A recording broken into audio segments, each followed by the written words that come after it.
Mto unaotenganisha mikoa ya Tabora na Katavi maarufu kama mto Koga umefurika kutokana na mvua zinazoendelea kunyesha na kusababisha gari aina ya Land Cruiser kusombwa na maji, hali ambayo imepelekea jeshi la polisi mkoani Tabora kuamuru magari yanayotoka Katavi kuelekea Tabora kusitisha safari zake. Mwanahabari wetu Pendo Salwa arifu zaidi.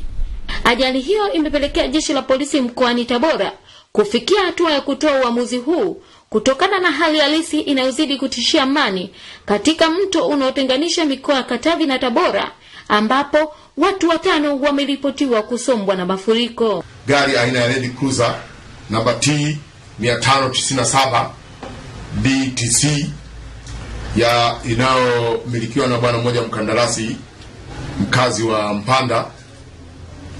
Hilo gari limesombwa na maji likiwa na abiria 7. Kati ya abiria 7, abiria 2 wameweza kupatikana.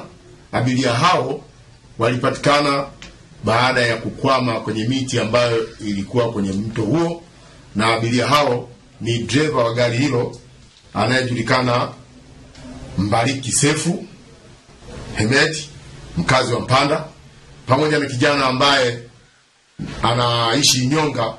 Huyu ni kijana, jina lake bado halijapatikana, lakini ni kijana alikuwa ndani ya gari hilo.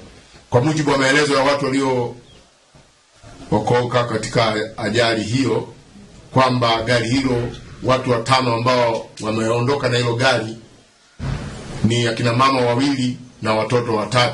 Hata hivyo, kwa mabasi ambayo yamekwisha ondoka kutoka Tabora kwa lengo la kuendelea na safari zake mkoa wa Katavi, Kamanda Hamisi ameamuru yarudishe abiria, vinginevyo hatua kali zitachukuliwa.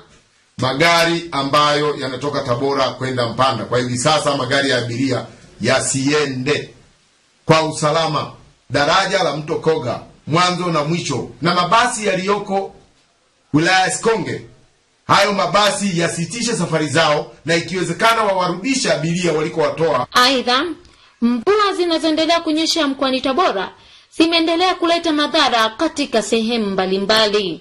Kutoka mkoani Tabora, mimi ni Pendo Salwa, Channel 10.